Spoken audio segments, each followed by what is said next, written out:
Hello, everybody. We are back with a bonus episode of Oh My Word podcast. We have with us a very, very special guest. Her name's Christina Hoag. She is an author from my publishing company. So Fire and Ice YA Books publishes both of us. And it is a very distinct pleasure that she was able to fit us into her very, very busy schedule, that we get to talk about her book called Girl on the Brink. And we're not going to say too much about it just yet, because you'll have to hear as we speak with the author about the creation of the book and what it's all about. And then you'll be able to go and check it out for yourselves. We'll let you know where you can find it. Okay, so here we go. Hi, Christina. How are you? Hi there. Well, thanks for having me on your podcast. It is it's a pleasure. So let's start. I just want to, for readers to know, why don't we talk a little bit about how you got into writing? Is writing a book something you've always wanted to do, or do you even have a degree in writing, or how did your whole writing up until this point, the short version of how you got up to writing this novel? Well, the short version is I've always wanted to be a writer ever since I can remember. When I was a child, I loved reading, and I would read voraciously. I was like the bookworm, always curled up with a book. And of course, because I loved books so much, I wanted to write them. So my ambition in life was always to write. In high school, I discovered journalism, and I actually became a journalist. And so a lot of my career was in newspaper reporting and editing, and so that was basically my career. And then as I got sort of through, I don't know, maybe actually closer to 20 years now, I wanted to start writing on my childhood ambition, which is writing novels. So I started picking up old short stories and writing them and revising and sending them out to literary magazines and poetry and so on, and eventually turned to novels, and longer fiction, works of fiction. So when you say you discovered writing in high school, is that because you were working on a high school newsletter, or what does that mean that you discovered it in high school? Yeah, I remember 10th grade, sophomore year, we had an elective. There was a space for an elective, and I saw there was a writer's workshop and a journalism class, and they met on alternate days. There was sort of half credit for each one. So that's what I did, and I wrote in the school newspaper. And I thought, here's a career that will pay me to write. And so that's sort of what I wanted to do. And then I majored in English literature in college, and then went on to newspapers. Oh, wow. Because a lot of people don't, you say you found a career that paid you to write. A lot of us writers know that doesn't always work out so quickly or so well that we actually get paid to write. So I'm glad it worked out. Right. Yeah, exactly. I mean, and my whole life has been revolved around writing in some way, shape, or fashion. I mean, now I write fiction, but I also, in order to eat, I do other types of writing, freelance writing, which is like, yesterday I just wrote a press release about coronavirus. So I do like corporate writing, editing, manuscripts, that kind of thing. So, so I'm still engaged in various aspects of writing. Right. Oh, okay. Yeah, that's a good point. So considering all the writing that you did until this point of actually writing the novel, do you think all that writing was a good preparation for writing a novel, or do you think a lot of it, you still had to kind of relearn certain aspects of writing, or not all of it necessarily translated over? Yeah, well, it did not translate over. Like in journalism, it's just the facts. And you don't use a lot of description, bare just a bones description. It's sort of just, the who, what, when, where, why, and how.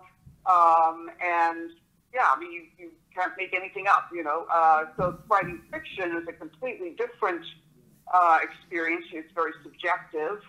You have to take one character's point of view. You have to go a lot of internal monologue. So it really was an exercise to kind of shed. The first novel I wrote was really, I remember reading it, and I was just like, oh, this just sounds like some sort of reportage, it sounds like a reporter writing, this happened, and this happened, and this happened. Right. So it was a big adjustment. It was a completely different form of writing. But that said, the great thing about, my background is that, I'm very disciplined. I sit down and I write. So it's not, I've had to work through, even with journalism, writing a feature article or an article, deal with writer's block. You can't think of a good idea for the lead, that kind of thing. So, so the discipline, it trains me on the discipline, and just in basic nuts and bolts of writing, good, you have to write so people will understand you, the syntax and grammar, all that sort of stuff. And it sort of also taught me what's a good story, in journey you say, wow, that's a good story, you know a story when you hear it. So I think it really helped to develop story sense. So in that way, but then of course it was a hindrance when trying to sort of write more emotionally. I had to really break through to get to that point. Right. So you have to give yourself permission to write from a point of view. Right. Almost. Yeah. Yeah, exactly. Right. I mean, though, it sounds like if you've got discipline down and you have a sense for a good story down, it sounds like we're already halfway there. So that's a good jump start. It's a good... right. Yeah. I was sort of ahead of the game, but in some ways I had to, somebody coming into it totally fresh wouldn't have to discard, a whole bunch of things that I had already learned, instead of we're trained and schooled and you're always being neutral, always giving, equal time to each side kind of thing. Fiction, you can just, that goes out the window. You write whatever you want. So, so in some ways it was a hindrance, but I think ultimately it was a benefit. Right. Oh, that works. So now let's talk about, specifically let's talk about Girl on the Brink. And just for disclosure for the listeners, I've been listening to the audiobook version, which I got. Christina sent me the audiobook version, and I'm partway through, but so far, well, why don't you give us the summary it's about? Because you could say it's about a girl in a relationship, but that's not really, what's our summary of what the story's about? It's a young adult novel, and it's about a 17-year-old girl who gets involved with the wrong guy.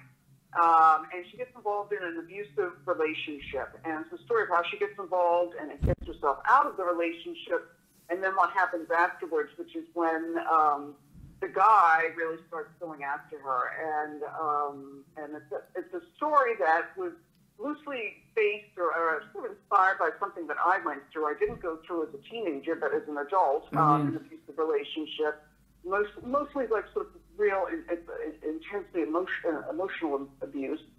And I felt that once I got through that, I felt very strongly I wanted to sort of write something for teen girls as they're starting their dating lives, to show the red flags of an abusive relationship, because there are very definite signs of abusers.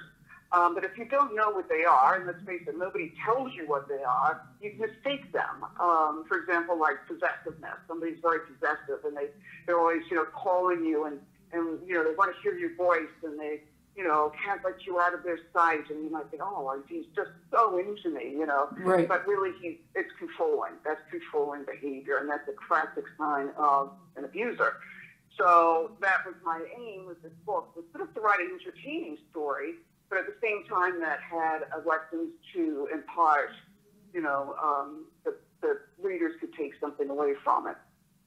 Right, because it's sort of when you're tackling such a hard subject, and not just a hard subject, but just, I guess, such a heavy subject, and to put it in a novel format, there has to be some sort of balance so someone doesn't feel like they're just reading this depressing story, that they might even not be able to make it through because it's just such a heavy topic that you're writing about. Instead of, right, how do you find a balance, or do you lighten certain expressions so that way someone can actually take it in without it just being too heavy for them to actually take in? Yeah, you're right. I mean, it is a heavy topic, and I had to make it. It is a sort of a drama story. I tried to put a little bit of humor in, a little bit. I made the guy has these quirks to his character that hopefully sort of give it a little bit of levity to it. But it is. Yeah, it is a heavy topic. It does have a happy ending. Everything comes out fine in the end. I did want to make that definitely a happy ending to it. Right. But it's just something that doesn't lend itself very much to comical, a comical take on it too much. Right. So it is what it is. I tried to make it more suspenseful, and I wanted, actually quite tickled when Suspense Magazine picked it out as the best of YA in 2016, which is when it first was published. Wow. So that showed me that I did, and some of the reviews, Turkish reviews, that it was an entertaining story. So that told me that I had succeeded in writing something that entertained as well as, I didn't want it to be preachy. That was the other danger that I wanted to avoid, was sort of preaching at the reader. So I think I judging on reviews that I've got on the book, I think I largely succeeded in that. So hopefully it helps someone somewhere. That's my real goal with that book. Yeah, hopefully. It's funny because as writers, they tell you that you're not supposed to look at reviews. But on the other hand, you don't really know if you did anything, if you got things across correctly, if you don't read somebody's review. So I'm glad the reviews came in to validate that you did that you took the right kind of angle, and how you approached it. And here's something I was wondering about, and which is probably also important for readers and listeners to know, because we see for your main character, we see that her home life is not a great situation. That her parents are separated and her dad's not really there for her and her mom's not emotionally there for her. So how much of that actually is a setup for getting to sort of abusive relationship, and how much of it is just, this is just what you chose for your character and it really can happen to anybody? It wasn't set up for her. That's why she sort of fell so hard for Kieran. She did have this emotional void in her life. So I did set it up that way.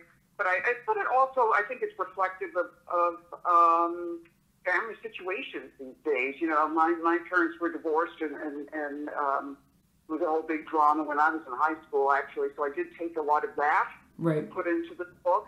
Right. And it lent itself well to that. And that was sort of explained why she got into the relationship. It sort of gave her that motivation so people aren't wondering, oh, why did she get it? She just, why did she stay in it? Because that's often the question with abusive relationships and domestic violence. Why does she stay? Oh, you can just walk out. Well, it's not that easy. Right. So I wanted to show how the emotional sort of build up went, for her. Why she sort of ran to Kieran and got so sort of hooked on him. So it did provide a lot. And then it also provided a nice little subplot, sub-narrative there on the relationship with her parents and how they, also that gets resolved at the end as well. So it provided a nice, counter-narrative, another plot in the book. Right, because if not, we'd all be wondering where the parents were in a situation. So now you're already showing us. And I guess it does give it a little bit more of a logical, because there's such a small amount of space to tell the story. So we have to be able to already see some sort of logical progression, I guess. And because it's also curious, because it seems like she had, her friends seem like, they seem like nice people. It seems like she had nice friends. And then she's kind of, I guess you could see it, Kieran he says like, oh, they're so mature, or don't hang out with them. So I guess he first has to sort of demonize them if he's going to cut her off from them. But it just seems like she did have friends. It's not like she was a loner. She was a person who had friends and had some sort of social life before this all began. So. Yeah, and that's one of the classic signs, is that the abuser wants to isolate their the victim or their target.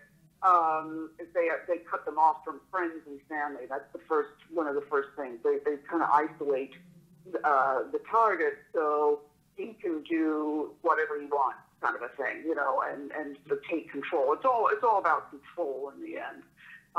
So that's what happened. And of course that lends itself to, oh, he always wants to be with me.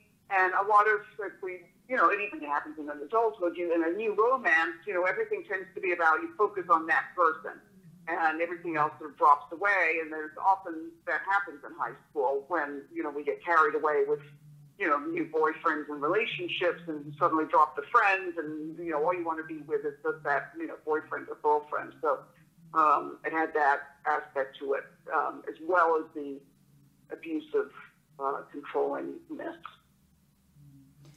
Right. Well, how much did you have to end up doing a lot of outside research before you were able to sit down to write this? Well, I had thought I had gone through. I had read some books about it, actually. Right. what characteristics of an abuser by an expert on a man. Actually, of the I don't know, I think it's a psychologist or therapist who runs batterers intervention groups. And so that was a really good perspective on the abuser, the batterer.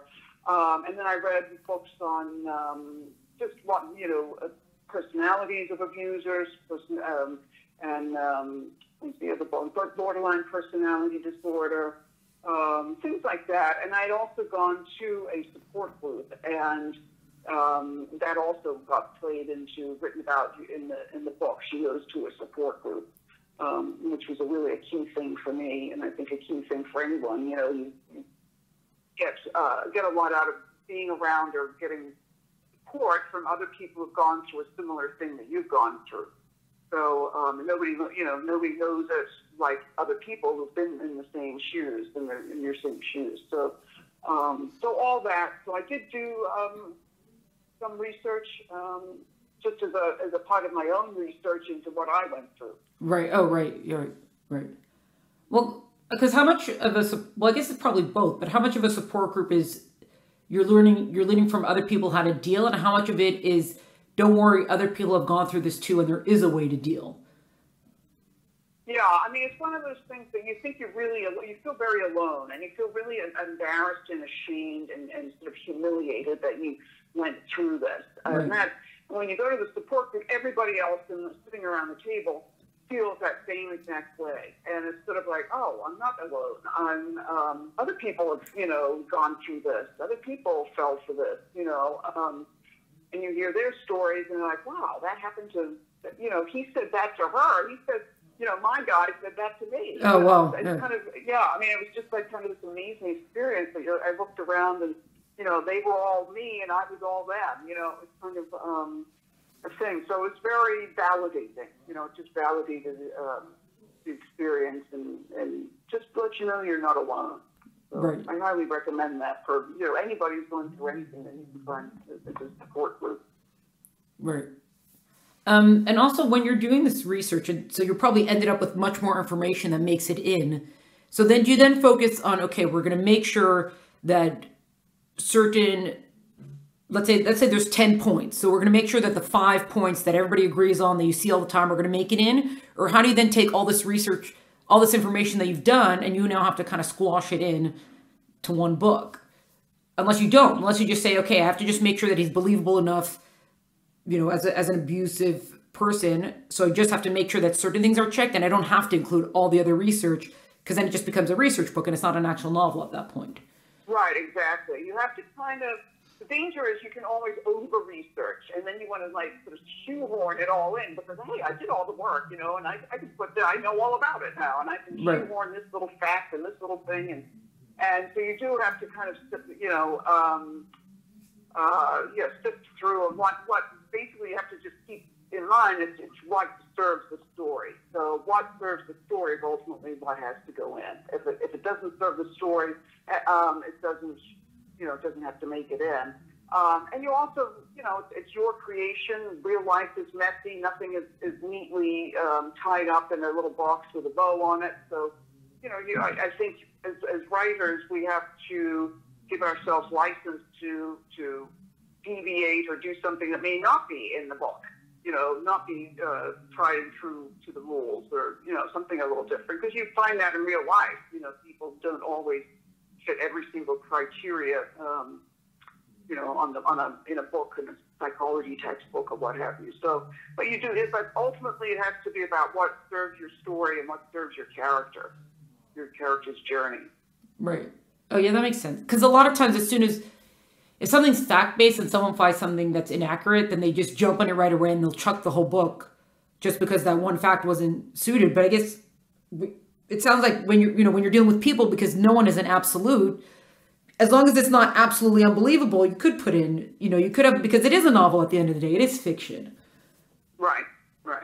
Yeah, you just have to, again, sometimes you just have to kind of go with your own judgment. I mean, look at what we're asked to believe on TV. I think TV is a much worse culprit at this than than novels. You know, TV. You know, they have the most ridiculous plots.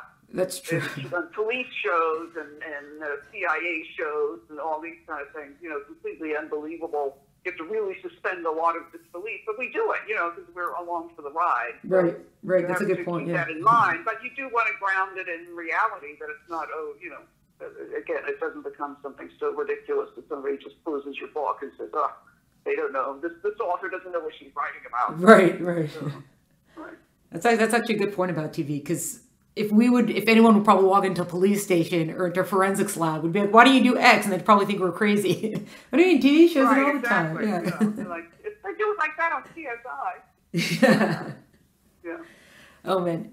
You sort of touched on this before, but I just want to return to it. How you said that the story does have a happy ending, or that things sort of sort themselves out. So was that important for you, that you wanted it to be a happy ending, to show that there could be a happy ending in this kind of story? Or is that just the way, like, was it intentional, or is that sort of just how the flow worked out?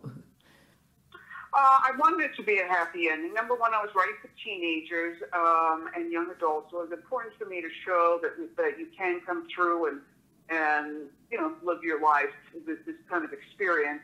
And I think that's important for adults too, but probably as an adult you can have more of an unhappy ending. But I did want to sort of tie up the loose ends, tie up the plots with the boyfriend and the mother and the father too, and the friends also. So it was important to me. I think really just because I was writing for young adults, I did want to have that happy ending. Right. Well, you know, I think we all like to have that. So, and then I want to ask a question, just because for our listeners who know that we always have our little pearl clutching ratings. So far I saw that the romance is a little bit, it's a little bit heavier. And it does, it would be a couple of pearls, but I'm wondering how much of that is, just because this is what teenagers are doing, and how much is that physical aspect of the relationship important to gaining control in a relationship? Yeah, well, this was another thing writing for teens, how much you put in about the physical relationship. So she has sex with Kieran, but I had to sort of gloss. You know, I had to have it in there because it would be a part of a teen relationship, but I had to kind of make it soft pedal it, you know, and wasn't sort of explicit. Yeah, it's not erotica yet. Right, and then it does get physical in the abuse. There was some physical abuse there as well. And again, I didn't want to make it really gory stuff. It can get really, you know, horrible, of course, in domestic violence. You know, everything including up to, you know, homicide, murder. Right, but I sort of downplayed it, that it would be enough, but not over the top that somebody would get turned off by the violence. Right. Well, is that necessary for? I don't know if necessary is the right word, but if someone is going to try to control someone in this sort of relationship, does not necessarily the physical violence, but the physical romance aspect of that, is that something that has to happen, or that's needed in order to be able to gain that sort of control? Well, I guess there's not an absolute answer to that, but how much of that is because they're feeling that need for physical touch? Does that then give them more control over, do I call their victim, over the person that they're going to become controlling over? Yeah, I think that's all part of it. I mean, it's part of the romance, and it's also part of the controlling, things like towering over people, sticking your face into someone's face. Those are all kind of physical aggressive things. So all that becomes part of the controlling thing. It's about evoking fear, intimidation. You know, you do what I say or something will happen to you. That's basically what, you know, the physical part is about. You know, there'll be consequences if you don't do what I want. Right. And that will, you know, that plays into the whole romance thing as well. Right. Well, maybe we should have mentioned this before. This takes place, where does the story take place? It takes place in a fictional town based on the town in northern New Jersey, where I went to high school, actually. Oh, okay. I called it Indian Valley. So it's basically it's a fictional town in northern New Jersey, which is loosely based on Oakland, New Jersey, a town in northern New Jersey, in Oakland, New Jersey. Okay, because there were references to places in New York. I don't know if it was Long Island, and then then there was the name of the place that she's in. I was like, I don't remember that place. I don't know of that place. So I was trying to figure out if I had the geography right, because it seemed, okay, so you made up the place. And then what's her socioeconomic, what kind of house, like what kind of circumstances does she live in? She's sort of, probably middle to upper middle class, I would say. And that was also part of deliberate, because I wanted to show it can happen to anyone. This isn't something that just happens to lower socioeconomic classes. It's very present and pervasive in upper socioeconomic classes as well. So, she's college bound. She gets good grades in school. She's definitely on the college track. Her parents are sort of professional. I think her father is an advertising or marketing guy, a big wig. Right. They live in a nice house and what have you. So they're, pretty well off. So I wanted to show that, this happens at all levels of society. Yeah, that's a good point, because I think if it would be either someone who is super, super wealthy or super poor, anybody in between would just be like, oh, that can never happen to me, because that's so far removed from our reality. So sticking her in the middle kind of makes it like, no, she's kind of, I don't want to say an average, like sort of average kind of, the girl next door, and it happened. Mm-hmm. Yeah, exactly. Wow. I don't know, is there anything else that you want to add about your book before we wrap it up? No, just that, hopefully it's as I say, it was difficult to write from a teen's point of view. It's told in first person from the main character, Chloe. So that was a challenge to write in that teen voice. I had to read a lot of young adult books to get that. And it went through many rewrites, it really was. And again, I had sort of just, as I say, it was loosely based on what I went through. I had to bring in, again, to make it more of a story and more of a teen story, bring in a lot more other things to the story. So it went through numerous rewrites, and luckily, as I sent it to Fire and Ice, YA, and the editor there loved it and thought it was an important subject, and they published it. So, and I will say it's done, pretty well, and a lot of adult women like it. And a lot of adult women that bought it for themselves and for their daughters or granddaughters. I've had people buy it, and I've gone around talking about it at different, book writing conferences and book groups, that kind of thing. Right. And I always have someone coming up afterwards and saying, that happened to me. Thank you so much for writing about this. Wow. Or it happened to my mother, or whatever. I've had a couple women with tears in their eyes come up and say, thank you so much for writing. So that all just really makes me feel like it was a worthwhile endeavor. Because at times it was difficult to write because it was something very personal. Right. But I, as I said, I had to put it down, come back to it. But ultimately, I got it done, and I got it published, and as I say, I hopefully it'll do some good. Yeah. Well, actually, now that when you say that because you have mentioned that you brought some of it's based on your own experience. So how much, when you're bringing some of your own experience into it, how much of it is, oh, this sort of thing happened to me, and how much of it is just emotionally, this is what I was going through. So now my character is going to go through this sort of emotional journey because I know emotionally what she's going through. Yeah, it was basically emotional, exactly. I sort of, on the emotional ups and downs of it is really kind of what it's based on. And I just, put the events and whatnot around it. I thought just some of the events that I had happened to me. But yeah, it was really a lot of the emotional journey is basically my journey. You're absolutely right. The emotional journey is what I went through. Yeah, now that you're saying that was tough to write, it's like, yeah, that makes a lot of sense. That's because we're living that is just, wow. Right. So what is your website? So if someone wants to look further into this, as everyone should, what is your website where people can find? Yeah, it's ChristinaHoag.com, www.ChristinaHoag.com. And you can sign up for my newsletter there. It's very infrequent. Whenever I get some things to say, I send one out.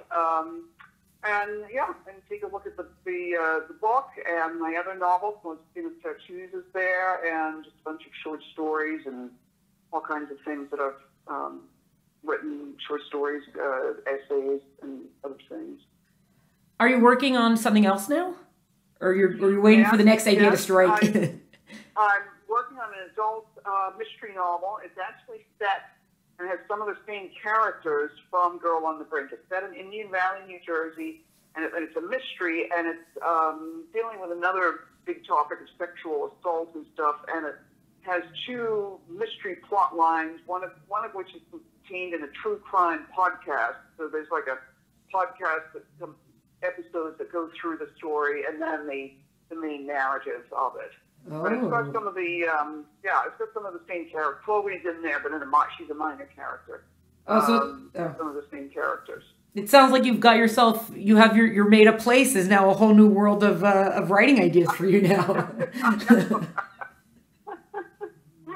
I know, it's kind of weird, but I just thought, I don't know, for some reason I just said it there. The story just came to me that it was set there. And, right. Well, why did you make up a place? Did you just feel like you wanted a certain sort of freedom from reality to have made up a place instead of using a real place? Or... Yeah, I did. I just, it was sort of like, I made up this, I didn't want people, sometimes when you use real places, you can name a street, and if you name it, put avenue instead of street, somebody will write in and say you got it wrong, or, right. There might be some business on the corner when you write about it, or and then, that business will close and then it's no longer there, or right, you have to be also careful about putting, say that, if you have some bar that's a drug den, and if it's a real place, somebody may object to that. Right.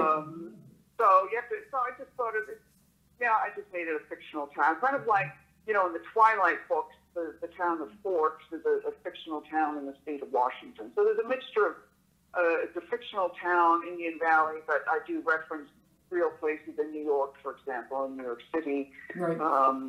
And other places. So, but just to have a little bit more freedom, and I let I'm not bound to anything. Right. Because if that's not what your story's about, then you don't want that to overshadow your story either. Just those little facts that, yeah. Okay. Great. Anything you want to leave our listeners with before we sign out? I think that's about it. Thanks very much for having me on. Oh, I'm so glad that I'm so glad we were able to. Thank you so much.